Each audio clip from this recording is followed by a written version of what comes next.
ඔහම හිටපන්.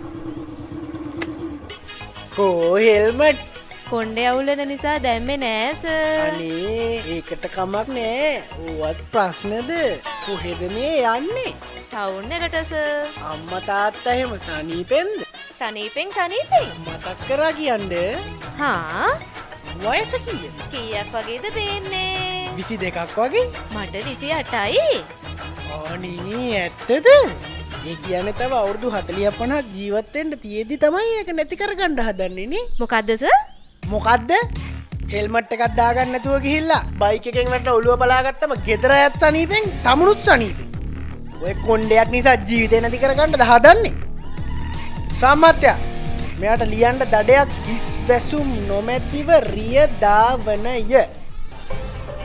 ඕව ගණන් ගන්න එපා අරන් යන්න මගේ හෙල්මට් එක. සර් තේරවිල්ලක් අහන්නද? අරයලඟ ඇති. මෙයාලඟ නැති දෙය මොකද සර්? අනේ ඵලය යන්න මගේ මුකුත් දාගන්නද? ලයිසන් එකත් නැහැ. ඉන්ෂුරන්සුත් නැහැ. ආදායම් බලපත්‍රෙත් නැහැ. බයිසිකලේ හුලඟුත් නැහැ. බ්‍රේකුත් නැහැ. ෆෝනුත් නැහැ. මට වහගනින් බොල්ලෝ. උඹේ කට වැඩි. උඹලා එකට ආව නම් එකට යන්න කැමති නැද්ද? එකට ආවේ නැහැ සර්. අම්මා බල්ලා උදේටි 10 10ට විතර ඇති. මොකද උදේ නංගේ ඉස්කෝලේට එක්කන් ගිහිල්ලා.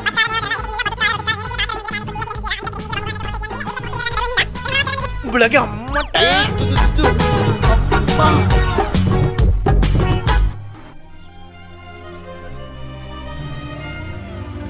මොකද්ද මලි ප්‍රශ්නේ? තෙල් ඉවරයි සර්. එහෙමද? හරි පොඩක් ඉන්නකෝ. හරි සර්.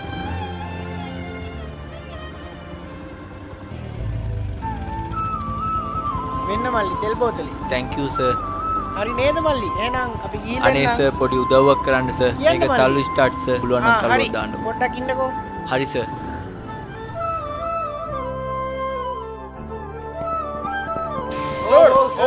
සර් ඇයි අපරාධනේ සර් යව්වේ. බයික් එක ස්ටාර්ට් වෙන්නේ නැහැ කිව්ව නිසා අපි තල්ලු කරා. බයික් එකේ තෙල් නැති නිසා සෙට් එකට ගියා තෙල් ගේන්න. ගිහිල්ලා එන ටිකට මුන් බයික් එක උස්සලානේ සර්.